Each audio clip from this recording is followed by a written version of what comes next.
Tyler here with GP Knives, and we're back again for the week 34 weekly update. We'll start out this week with some new releases from Steel Will Knives. This is the Postate Mini, and this is just a more compact version of the original Postate. A full-size titanium frame lock flipper with a tactical design inspiration. We've got a satin finish blade of CPM S35VN with a high height saber grind and flip point profile with swedge. You can see kind of tapers down into a two-part swedge here, or a two-part clip. There's a point right here where it drops down, and then again out towards the tip.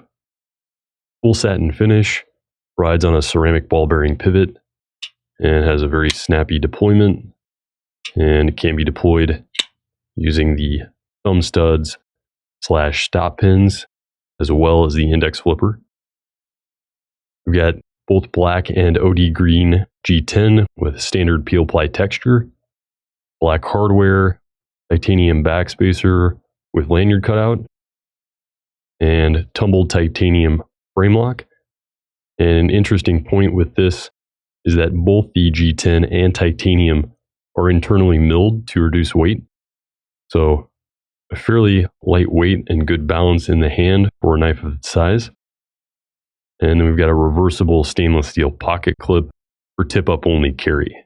Also features a hardened steel lock face insert with over travel prevention, and just a good full-size tactical folder. And I'll grab the PM2 for a quick comparison.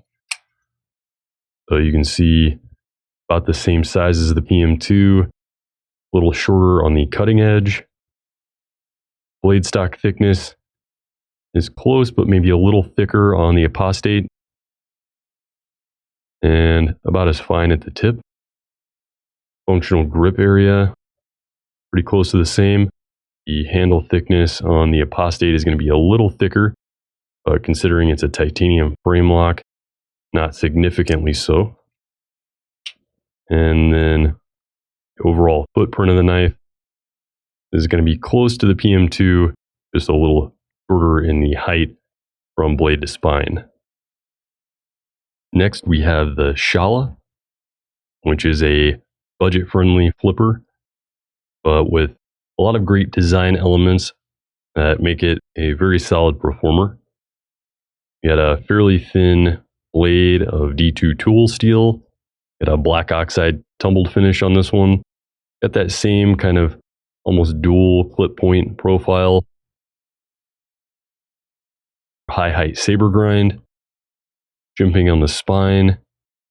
You've got G10 handle scales with a milled texture.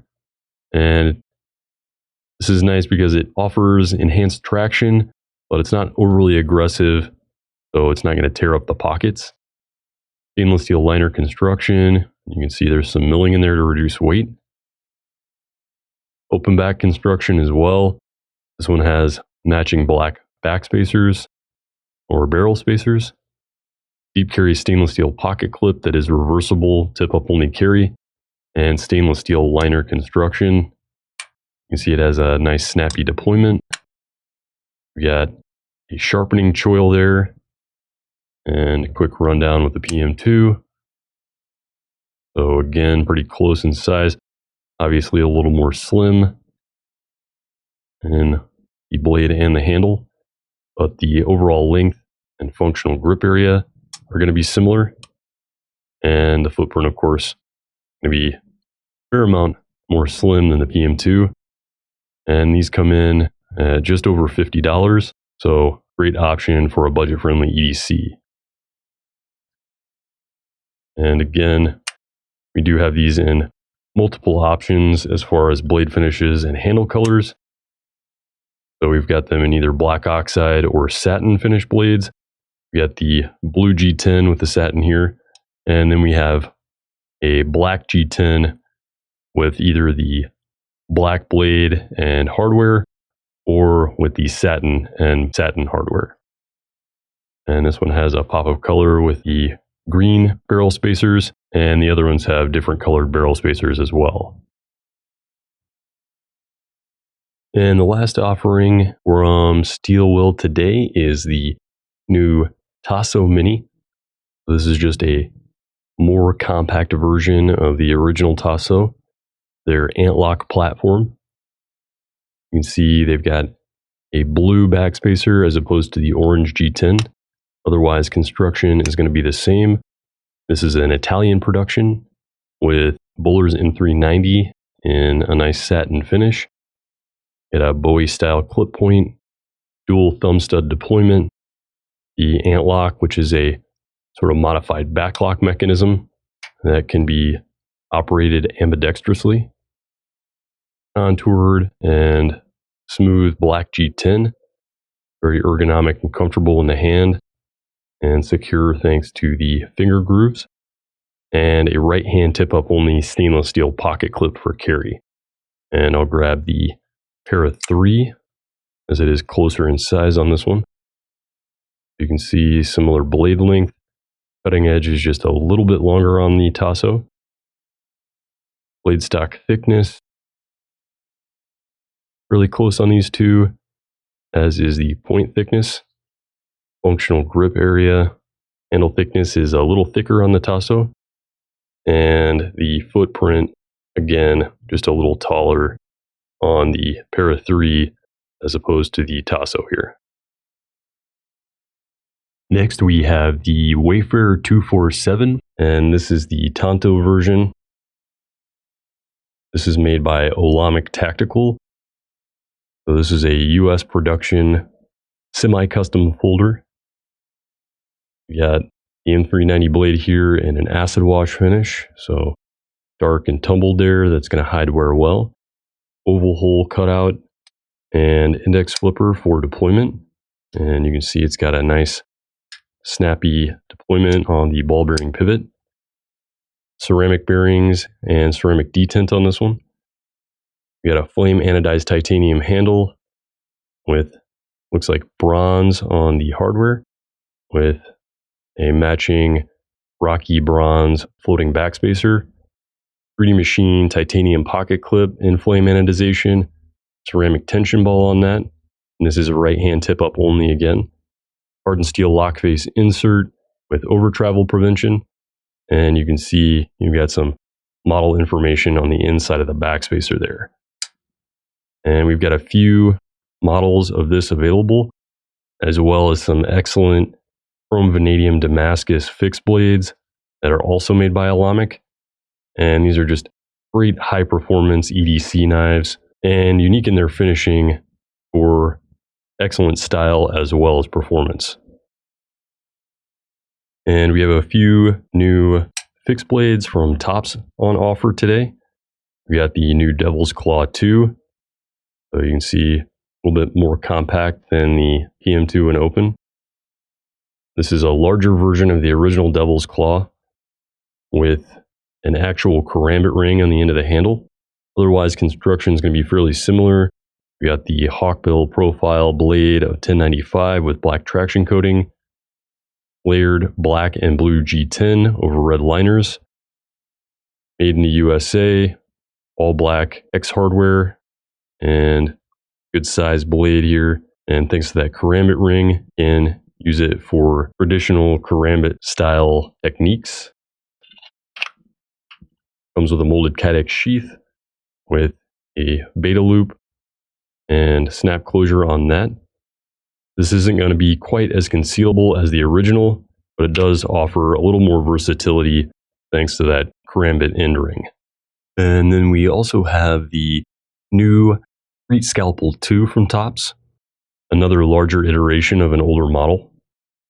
Construction again is going to be similar, black traction coating on the 1095 blade. This has got black canvas micarta over red liners, lanyard attached. You can see it's got an unusual grind style, and it's going to give you a full flat grind up to this little ridge here, and then full thickness about halfway out of the blade. So it's going to cut very well, but then you've got a comfortable platform there for resting the thumb on, and increasing the pressure there. Full 4-finger grip with a nice integral guard. And again, this one is going to have a Kydex sheath with beta loops for horizontal carry. And you can adjust these for a variety of carry options. And last but not least, we have a couple of offerings from Medford Knife and Tool. This is the Hunden or Der Hund, which roughly translates from German to the hound or the dog. This is meant to be a reliable everyday carry knife for urban environments and is more compact in design. It's similar to the Slim Midi. You can see it's got a thinner construction than you'd find typically on a Medford. S35VN blade steel with a high height hollow grind, plenty of thickness at the spine for durability, while the actual cutting edge is going to be very fine for good slicing. We got dual fullers for opening, and you can see it's got a nice compact size. Grab that pair of 3 here again, so even smaller there, and a little bit thinner as well. Opens via the dual fullers there. So you can see more of a slow open, plenty of cutting edge and lots of belly there, extending the cutting edge while keeping the overall length compact. It is a full 4-finger grip. If you've got medium to large size hands, XL hands might be pressed into more of a 3-finger grip. That forward choil is going to give lots of control and plenty of security in the hand. We've got this in a full titanium construction with blue to violet fade. Open back with titanium barrel spacers. And then you've got a 3D machine pocket clip there on the side. High frame lock on this, and there's a little bit of a cutout. Get in there, and it is nice and high tension, so you don't have to worry about this coming loose in the pocket. And it does take a little bit of getting used to opening it with the milled fullers on the sides there, but you can obviously open it easily with 2 hands as well. And then we have the Medford Swift or Swift Praetorian. So this is an auto version of the very popular Medford Praetorian. You got a slide safety and button lock operation there. Got a slower but more reliable spring, so you can see it's not going to jump out of your hand, but it does have a nice clean action on there. Slide the safety up, and it also prevents the lock from being disengaged while open. Again, S35VN, got a mid-height hollow grind on this one with a flat ground tanto point, so more durability at the tip. Again, with the dual fullers, a classic Medford element there. OD green hard anodized aluminum handles with integral backspacer.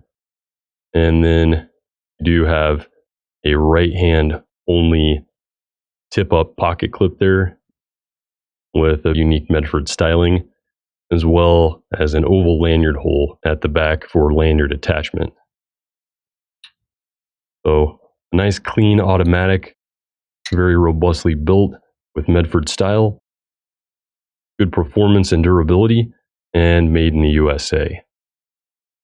And we'll do a quick size comparison with the Paramilitary 2. The blade length is going to be about the same on these two, with a little more cutting edge on there.